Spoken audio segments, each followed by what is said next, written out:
finally, we're here. We're going to do our super brew, our super powerful brew. And what this is a combination of all sorts of organic elements that stimulate the bacteria to grow. So we're going to mix all these different components together. We don't have a blue barrel this time, but we have an extra old garbage can, and we're going to be using that. So it's a little bit smaller. It's probably about half the size of the blue barrel, but we'll give you the full formula in our write-up and for the blue barrel size. So what we've got here is, we can start off with molasses. So molasses is a sugar element, and it's got all sorts of micronutrients in it, so that it's beneficial for all the organisms to grow. And so you want that sugar element to stimulate its food, basically, for the plant, for the different bacteria and fungus that's going to be growing into your mixture. And so we just put that in. I put in about half water right now. And of course, molasses takes forever to come out of your jar.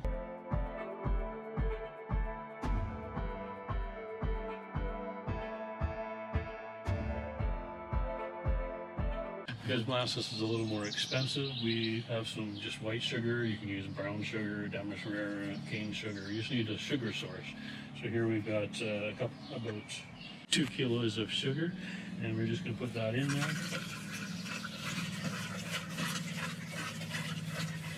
So down here we have manure. So this is already partly processed manure. So really what you want is like the freshest manure that you can get. We're using cow manure because our neighbor had cow manure, but I mean you can use goats and chickens and rabbits and all that sort of thing. With the fowl, you have to realize that the chicken manure is much more concentrated, so you have to use a little bit less. So for the other animals, it's pretty much similar. It's good to go online and do a little bit of research and understand, okay, what is the NPK for these different types of manure. So here we have about this much manure.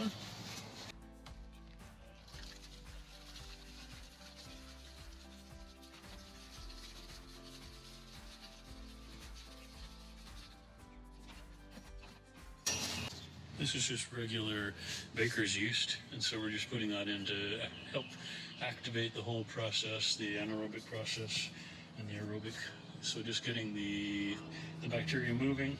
So that's just a little bit of yeast, and it also provides a lot of different nutrients, B vitamins, that sort of thing as well. So here we have sea salt, and this has tons of different micronutrients in it, and so it's really important to have that for your plants. We all came from the sea, so adding this in, we've got about a kilo of salt. You don't want to add too much of this if you're putting into an area that's already impacted by salt, but because we're putting it into a large volume of water and then we're diluting it down a lot later on, it actually produces a really good fertilizer. So just putting that in.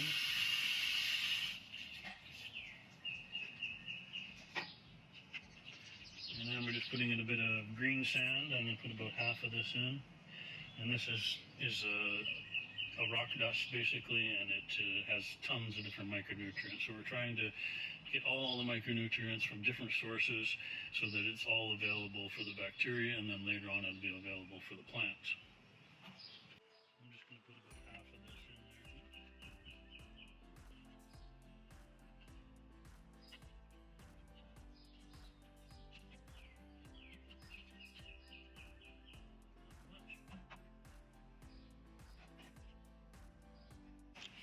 And then we have another volcanic rock, zeolite. I'm just going to put about half of that in.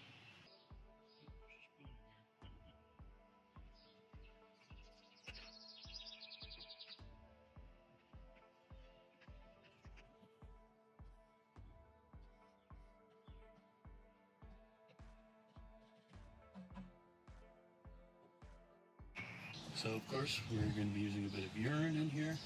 So I'm using about 5 liters, and urine is an excellent source of nitrogen. It's free, we can collect it easily. You can get it from animal sources, you can get it from yourself. You just have to make sure that you're not using any sort of drugs that you don't want in your soil, because obviously those will go out into the urine. But otherwise it's fairly sterile. We're not using fresh urine, we're using urine that's been sitting around for a little while. So it's has a little bit of a strong smell. but you just put that in here and use it to wash down some of these micronutrients.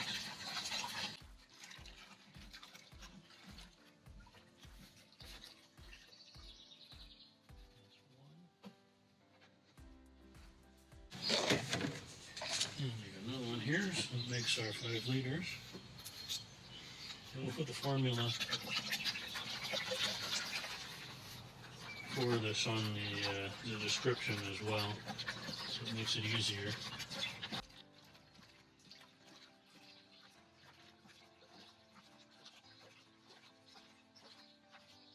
I'm just putting it on the side so it doesn't splash up at me.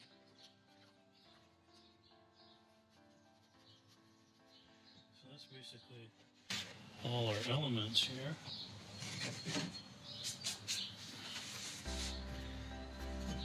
And then what you do, you've got an old hoe, and so just putting that down in there, because you got your manure down the bottom that doesn't dissolve. And we put compost in here, and I need to go grab a scoop of soil as well, a couple of scoops of soil.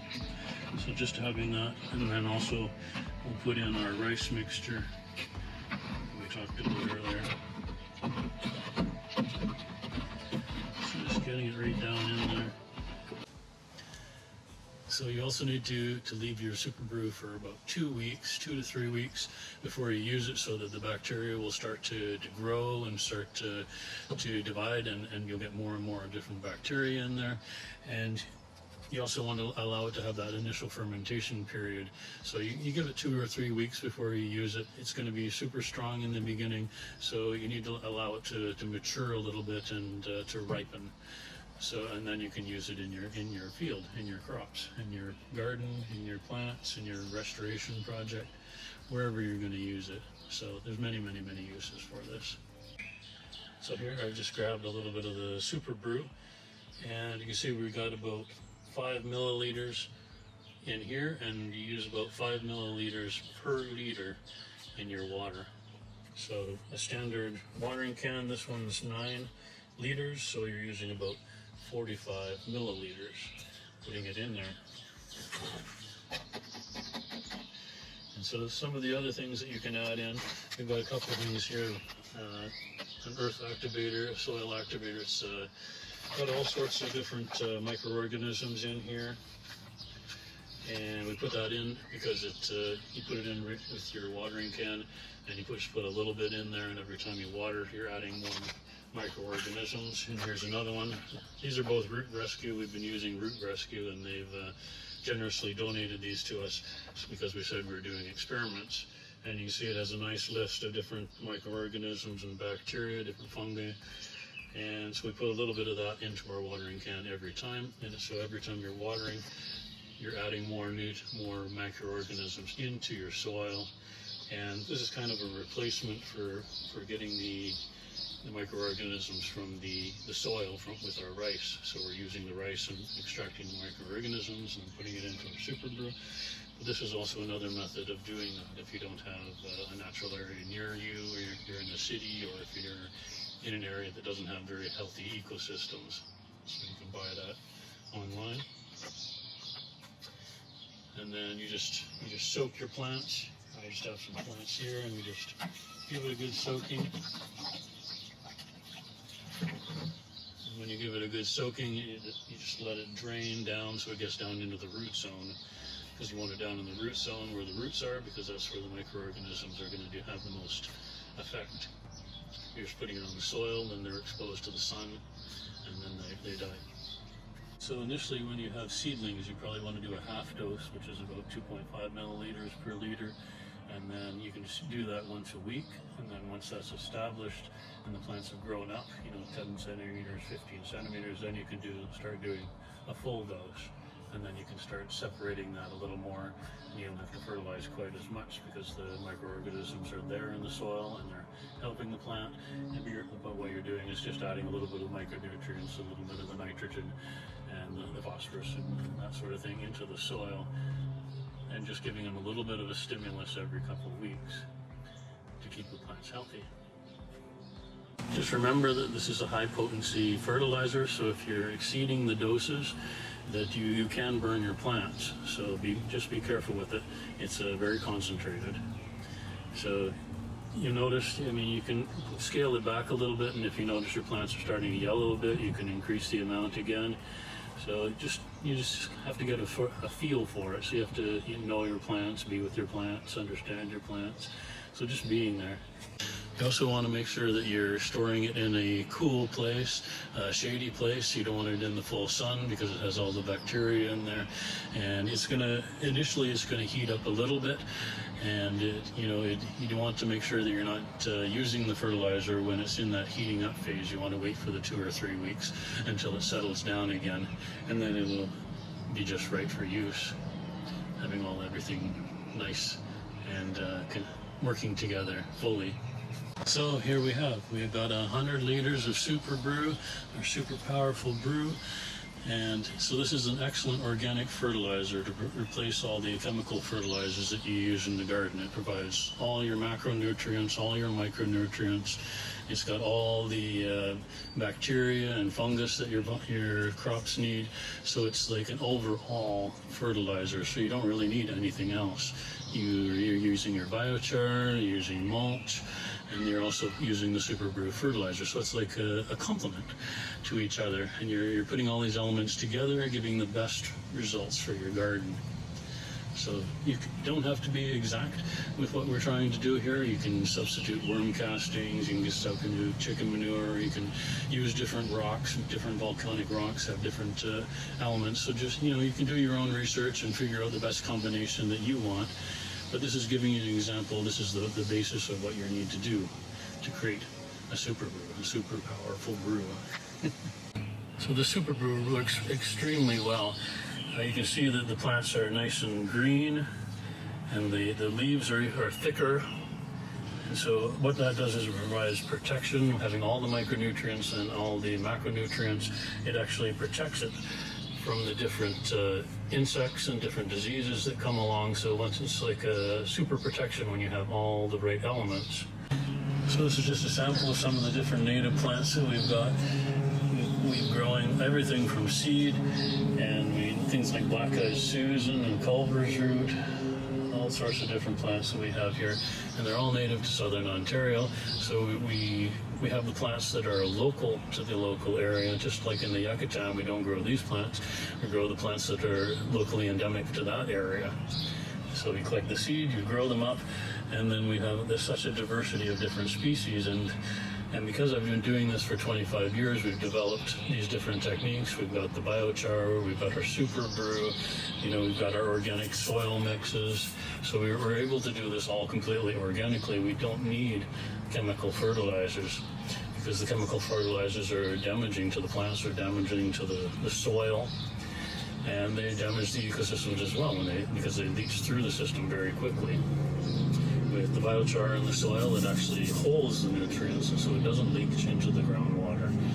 So you're thinking about all these different elements when you put together your system, so that you can have all the elements in place that are going to give you the healthiest plants, the strongest plants that are going to resist the disease, resist the insects, and you're creating the community. I mean, most of the bacteria and fungi in the soil are beneficial. There's only a few pathogens in the soil that are negative, that are actually going to harm the plant. So what you want to do is build up all these friendly species, the different fungus in the background, and have them in the soil so that they're protecting your plants. So thank you for everybody coming out and to learn about our Super Brew, our super powerful brew. And so I'm just kind of laying the groundwork. You can try and experiment with different things and come up with your own Super Brew. This is what's worked for us, but if you want to experiment, you've got some different elements. I mean, really it's about using the elements that you've got here. I've got urine that's available, I've got cow manure that's available. So those are the elements that I'm using in my product. So just get creative. Getting all the micronutrients in there, getting all the macronutrients, getting much diversity of plant, bacteria and fungi, So you're just trying to create all this combination. And so leave comments, and we can talk about this. We can do some other videos that are more specific to different areas. You know, maybe you're growing trees. This is mostly herbaceous stuff that we're working with. So, you know, that we can do some other videos on different super brews for different areas. So leave your comments, and of course, subscribe, follow us. Thank you very much.